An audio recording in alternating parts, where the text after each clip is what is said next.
Il-Professur Dunkarm Sant tana traduzzjoni aġġornata tal-Bibja, dik li tinqara fil-Knejjes ta' Malta u Għawdex. It-tim tagħna ltaqa' ma' Reverendu Dr. Paul Xiberras, espert tal-Kotba Mqazza, sabiex insiru nafu aktar dwar Sant felu il-100 sena minn twelidu. Karmenu Sant twilet ħaltarxin fit-23 ta' Jannar 1921. Missieru kien Emanuel u għamu Madalena Penza, kien il-kbir minn 5 aħwa, 4 subien u tifla Mary.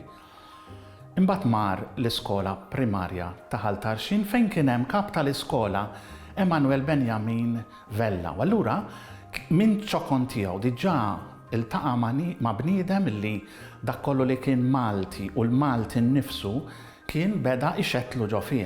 U allura nistgħu naraw din l-imħabba lejn il-Malti ta' Dunkarm Sant kien mit-ċokon tiegħu diġà bdiet fih. Imbagħad għadda l-liċeo l-Belt. Fil-breaks u anka f'xi ħinijiet oħra, Dunkarm kien imur ta' spizz fil-Librerija Nazzjonali. Fejn kien hemm Dunkarm b'sajla bħala librar. U allura mill-ewwel bdiet din il-ħbiberija u anka imħabba għal dak li huwa Malti u għal Malti nnifsu. Tant li meta imbagħad ordna saċerdot Dunkarm b'sajla kien irregala lil Dunkarm Sant fl-ordinazzjoni tiegħu kopja tal-Milsen Fenico Punicum, il-grammatika ta' Michel Anton Vassalli bħala rigal, autografata u llegata mill-ġdid. Rridu ngħidu li fiċ-ċokon tiegħu sa miċ-ċokon tiegħu Dunkarm Sant kien jattendi anke l-oratorju ħaltarxin immexxi minn Dun Ġwan Mamo.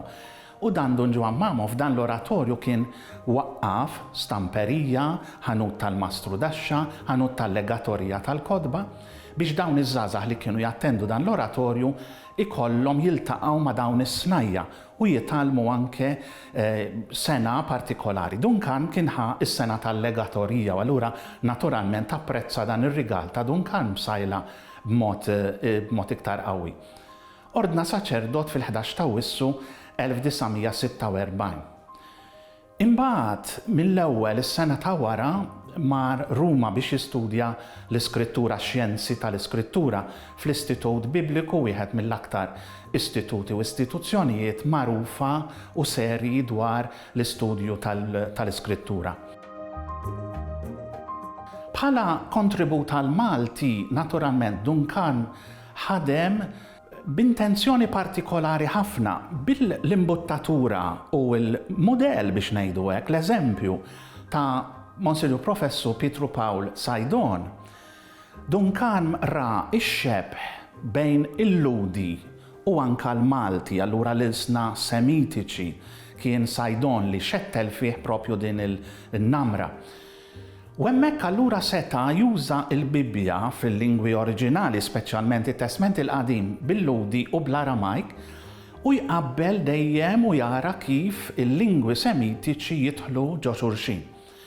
Bħala kontribut mbagħad partikolari għal Malti, naturalment għamel ċerti traduzzjonijiet, pereżempju it-traduzzjoni ta' studji bħal il-twavel ta' Ras Xamra f'Ugarit fis-Sirja, studju minn Desulavi li kien wieħed mill-orjentalisti kbar ta' Oxford fl-Ingilterra, imma li traduċjhom għall-Ingliż.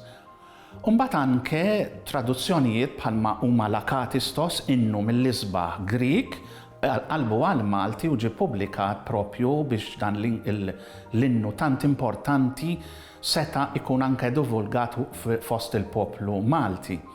Għalhekk ukoll il-poeżija sabiħa ta' Dunkarm sajla non omnis moriar, mhux kull ma huwa fija se jmut, se tibqa' l-poeżija naturalment.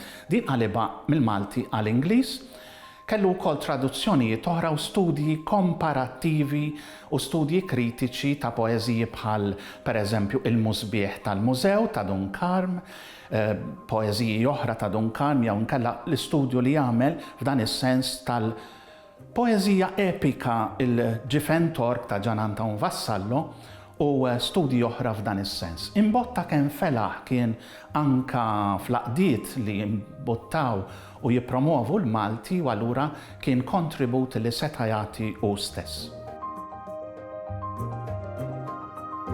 Sajdon għal Dunkarm Sant kien mudell eċċezzjonali, mudell ta' pionier dak kollu li kellu Sant f'dak li huwa Malti, f'dak li huwa skrittura, f'dak li huwa traduzzjoni għal Malti, ħadu kollu minant Sajdon innifsu. L-ewwel net hemm differenza ta' żmien. Sajdon ħadem il-traduzzjoni tal-Bibbja mill-1929 sal-1959, 30 sena sħaħ waħdu. Dunkarm it-traduzzjoni tal-Bibbja tiegħu kien il-mexxej, il-promotur ta' traduzzjoni li jagħmel imbagħad tal-Bibbja bil-Malti li ħarġet fl-1984, imma kien ma' ekip ma' tim mhux waħdu. Hemm iż-żmien, imma żmien kien ifisser ukoll illi traduzzjonijiet tal-Bibbja għal traduzzjoni tal-lingwi vulgari, ġifieri il-Malti pereżempju f'dal-każ, ridu jsiru mit-traduzzjoni tal-Latin tal-Vulgata. Iż-żmien Sajdon dik kienet ir-regola. U allura traduzzjoni ta' traduzzjoni.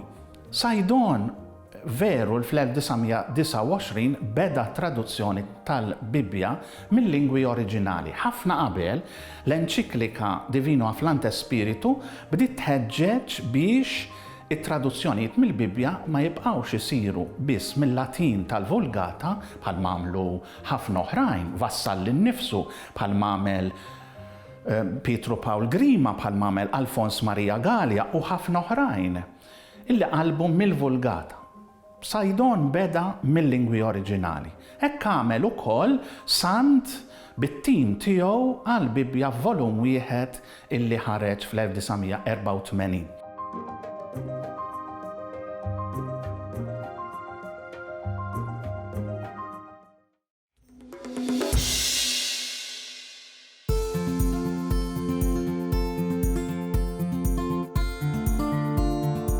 Għal ħafna minna, il-kelma ma kienet fost l-ewwel kelmiet li l-sinna.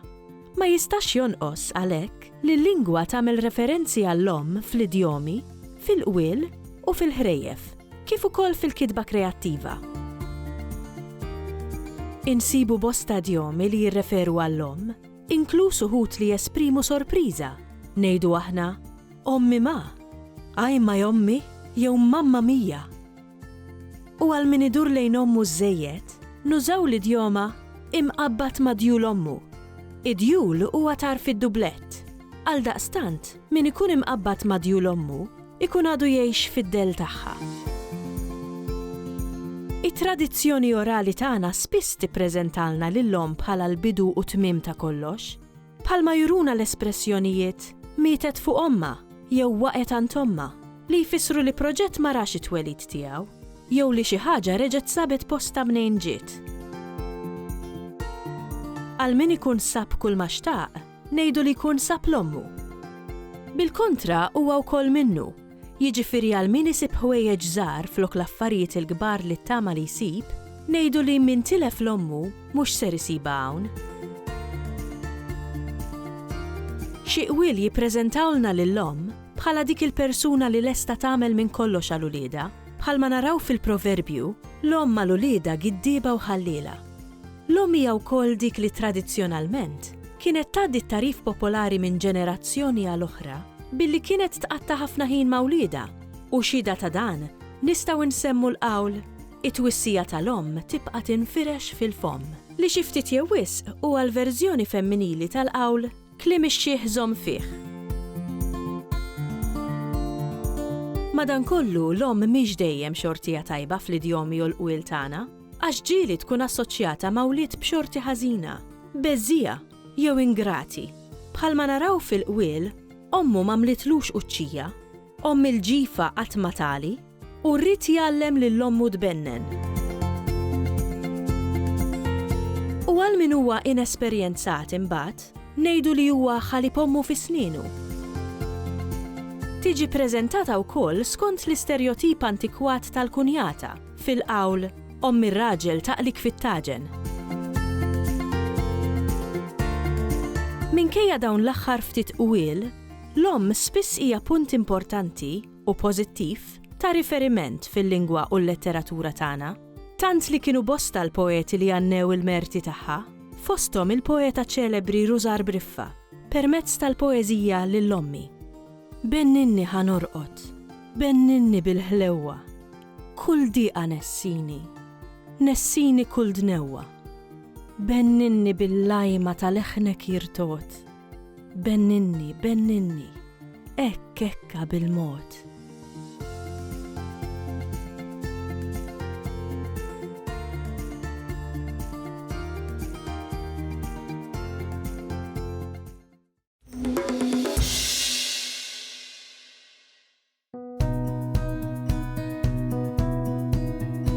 Ir-realtà awmentata, magħrufa wkoll bħala realtà miżjuda, qed tiġi applikata għal-letteratura bil-Malti fi ktieb ġdid ta' Trevor Zara, bit-titlu Il-Misteru tas-Sur Spier Spiteri.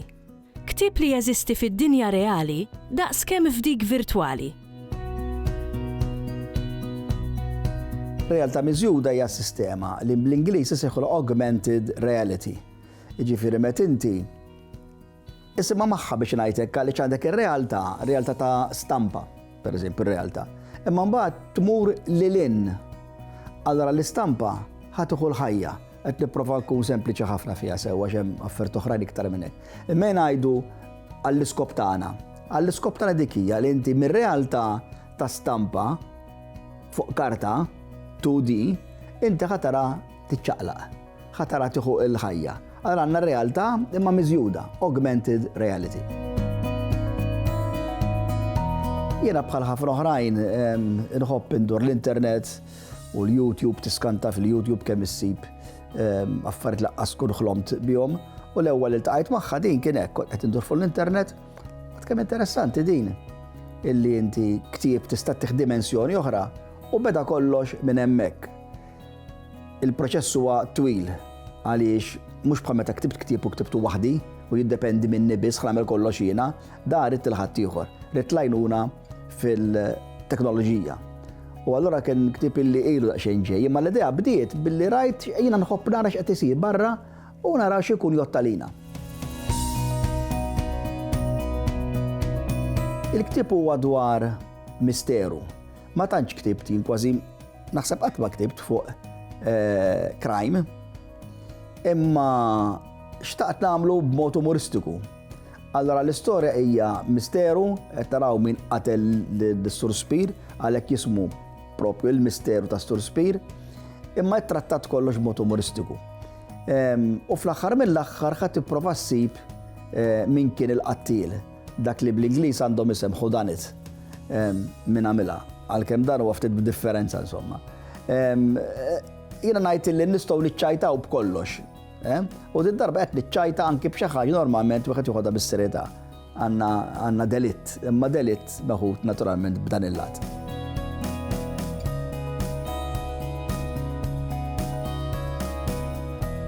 Jidher ċar li l-qattil baqa' b'xiber minn ieħor. Każ li għandna nsolvuh f'tebqatajn. Jiena kont solvejt il-każ tas-serqa tad-debijiet mill-Knisja ta' Santu Kristu. Il-qtil makabru tal-baruni Aġuż Deċeri Sarjano Randon, it-tqejjid tal-bomba li kienet erdet tal-kollox il-palazz ta' Bonamico, taħsbu sejjer. Il-ktieb qiegħed imqassam bejn kliem, bejn kitba u bejn stampi.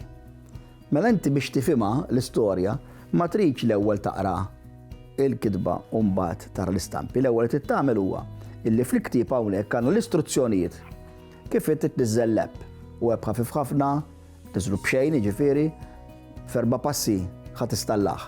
Mela ħadd niżżel dal-app illi għandu din l-icon hawnhekk dal-app. Mela l-ktieb inti trid tibda taqra l-istorja. Meta tasal fl-istampa, Apparti li tkun qrajt diġà il-kitba li hemm l-istampa, taqra din il-biċċa, kif tasal hawnhekk inti se tipponta il-mobile jew it-tablet fejn ikollok l'app ħadd tippunta fuq l-istampa. U hemmhekk ħadd tara tiċċaqlaq l-istampa u tara titkellem. U ħadd tkompli tgħidlek xi ħaġa illi mhux qiegħed miktub hawn.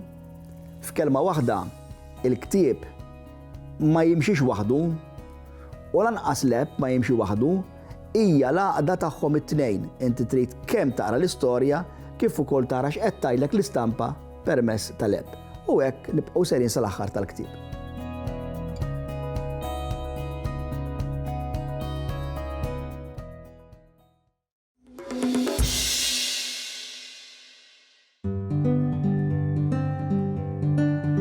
Ir-rebus huwa ġeneru tal-lob bil-kliem għat-tfal u għall-kbar. It-tim tagħna ltaqa' ma' Dr. Michael Spanjol sabiex nifhmu aħjar il-gost ta' dan il-lob. Aħna bil-lingwa nikkomunikaw.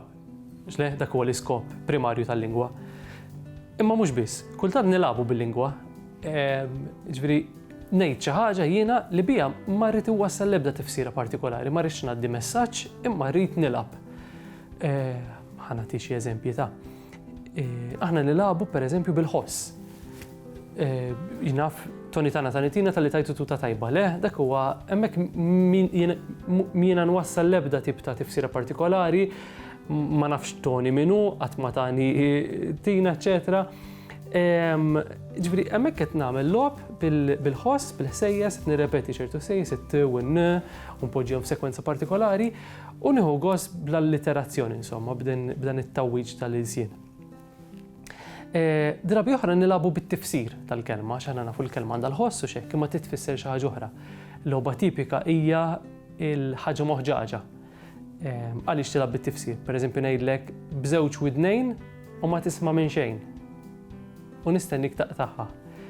It-tweġiba hija l-borma għax il-borma għandha żewġ widnejn, il-manku qed tilgħab biż-żewġ sensi tal-kelma widna.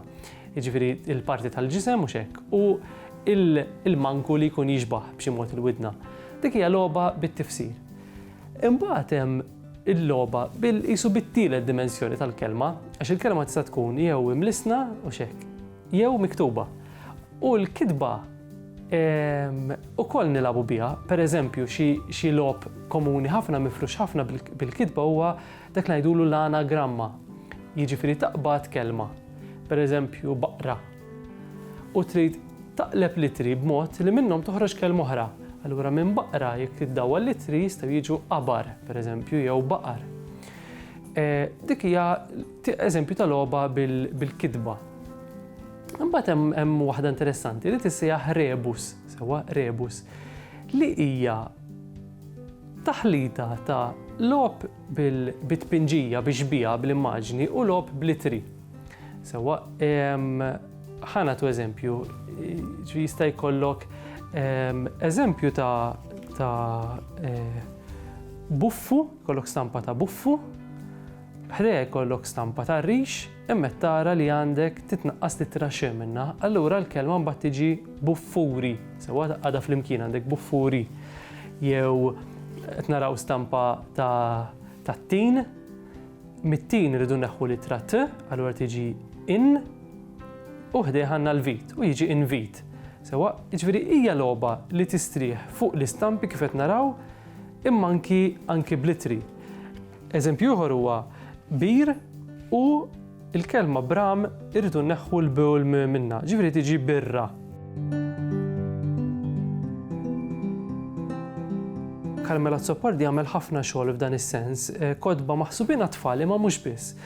Huma bla dubju tajbin għat-tfal li għadhom qed jitalmu jiktbu jispellu żgur jgħinuhom. Hemm huma ta' interess għall-kbar sewwa biex iħaddmu daqsxejn il-lingwa. U forsi llum li hemm sabiħ huwa li dal-ġeneru dil-forma dil-logħba qed narawha fil-mezzi soċjali u x'hekk fuq l-internet. Ġieli tara apps, ġieli jkun hemm logħob fuq l-internet u pereżempju waħda li kien fuq l-internet kienet kellha stampa ta' patri. U ħdejja kien hemm speċi ta' lanċa kbira. U l-kelma, li ma nagħtix il-kelma hekk sewwa, kelma kienet jott hemmhekk, taqgħadhom flimkien u tiġi l-kelma patriott. Sewa. Dan huwa tip ta' eżempju li n-nies jiggustaw jħobbu jilagħbu kif konna insemmu il-lingwa mhux qed hemmhekk biex nikkomunikaw imma wkoll biex nilagħbu.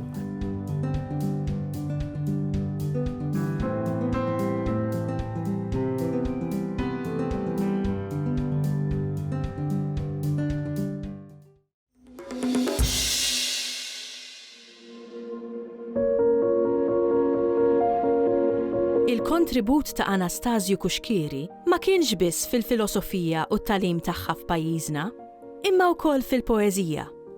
It-tim tagħna ltaqa' ma' Dr. Charlo Camilleri sabiex isir jaf lil dan il-kittieb li lin mit-titli tiegħu bħala l-poeta tal-kelma Maltija jew il-poeta tal-Madonna. Anastasju Kuxkieri, il-professur Kuxkieri, twilet il-Belt, parroċċa ta' San Dominku, fil-27 ta' Jannar 1876 u proprjament ismu tal-Mamudija huwa Pawlu, mhux Anastasju, l-isem Anastasju natalu fl-ordni mal-professjoni reliġjuża meta huwa ssieħeb fl-ordni fil-25 ta' April 1891 u mbagħad għamel il-professjoni u ngħata l-isem ta' Anastasju fit-28 ta' Awwissu tal-1892. Kif għamel il-professjoni u ssieħeb mal-ordni, s-superjuri tiegħu dak iż-żmien innutaw biex ngħidu hekk il-ġenju tiegħu fl-istudju u ntbagħat mill-ewwel jistudja il-filosofija u anki teoloġija fl-Università Gregorjana Ruma u jgradu hemmhekk u nistgħu ngħidu li għamel ukoll biex ngħidu hekk it-tappi kollha li waslu ħall-ordinazzjoni saċerdotali hemmhekk ukoll. Kif appena u gradwa fl-1902 huwa niżel ġie mibgħut Malta lura u mill-ewwel kważi nħatar professur tal-filosofija fl-Università Rjali ta' Malta. Ġifieri dak huwa Kuxkieri biex ngħidu hekk il-filosofu. Però diġà sa minn kmieni Kuxkieri wkoll kellu dan l-interess jew din il-propensjoni artistika u speċjalment fejn tidħol il-letteratura. U diġà kien anki f'Żożitu kien jikteb il-poeżiji bit-Taljan u għandna kitbiet tiegħu bil-Malti imorru lura l-1903. Kitbiet illi mbagħad anki poeżiji. Il-kitbiet sa mill-bidu bil-Malti kellu din l-intenzjoni illi ixerret il-lingwa Maltija lil-sin Malti u jagħti kitba biex ngħid hekk fidejn il-popolin, biex nitkellmu b'dak il-mod fidejn il-poplu, bl-ilsien Malti. Aspett sabiħ ta' Kuxkieri huwa l-fatt ukoll li kien jinteressa ħafna l-edukazzjoni, mhux biss għax kien professur tal-filosofija fl-Università Rjali, imma wkoll kellu għal-qalbu ħafna l-edukazzjoni tal-poplu, ġifieri mhux biss l-edukazzjoni magħluqa għall-elit tas-soċjetà. Il-kontribut ewlieni fil-lingwa ta' Kuxkieri huwa l-fatt li l-ewwel u kien wieħed minn tal-ewwel diġà qabel Dunkarm li beda jikteb il-poeżiji bil-Malti u l-letteratura bil-Malti. Jiġifieri għandna poeta u studjuż illi il-Malti użah biex jagħtih biex ngħidlek jużah fuq livell għoli, mhux livell biss mitkellem. U allura għandna għalhekk mhux ta' xejn jingħad li huwa l-poeta tal-ilsien Malti. Għandu poeżiji sbieħ anke fuq l-ilsien Malti. Huwa wkoll avventurus, ġifieri fil-poeżija tiegħu għalkemm hu romantiku, huwa avventurus għaliex hu influenzat mill-filosofija ta' Schopenhauer u mill-filosofija biex ngħid hekk eżistenzjalista wkoll. U allura hemm ċertu dieqa fih, hemm ċertu anki filosofija fil-poeżija tiegħu. U hemm ukoll ċertu jidher f'ċerti poeżiji li huma lestiex jidher ċertu logħob jew nkella esperimenti bi stil modern ta' filosofija. Għandek il-tema wkoll soċjali, din hija tema li ma tantx studjata fil-poeżiji tiegħu hija għal-qalbu ħafna.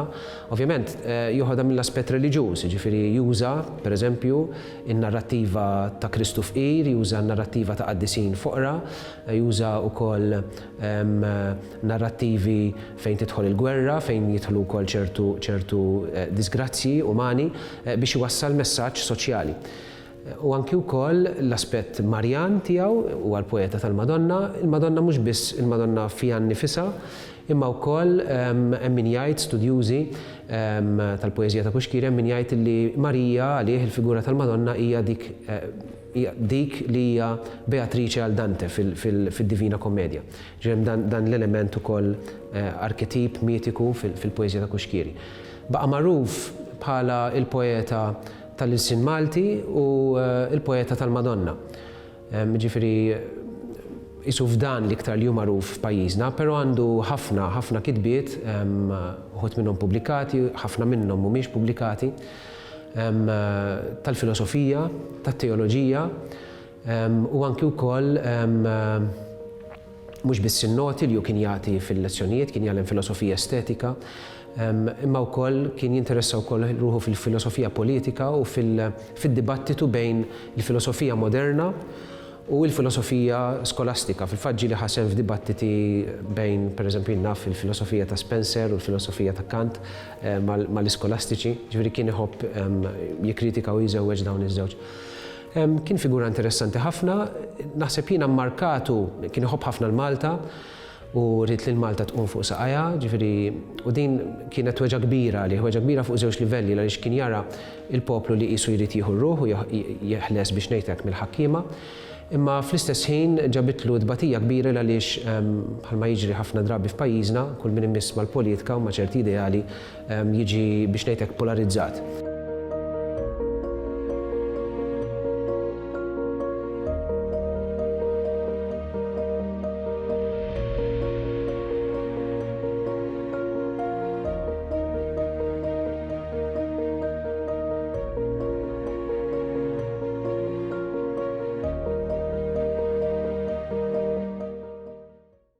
Il-Sinna jixtieq jirringrazzja lill-Aġenzija Nazzjonali tal-Litterizmu, lill-Kunsill Malti għall-Arti u l-Kultura, lill-Ministeru għall-Edukazzjoni u x-Xogħol, lill-Kunsill Nazzjonali tal-Ilsin Malti u lid-Dipartiment tal-Malti fil-Fakultà tal-Arti l-Università.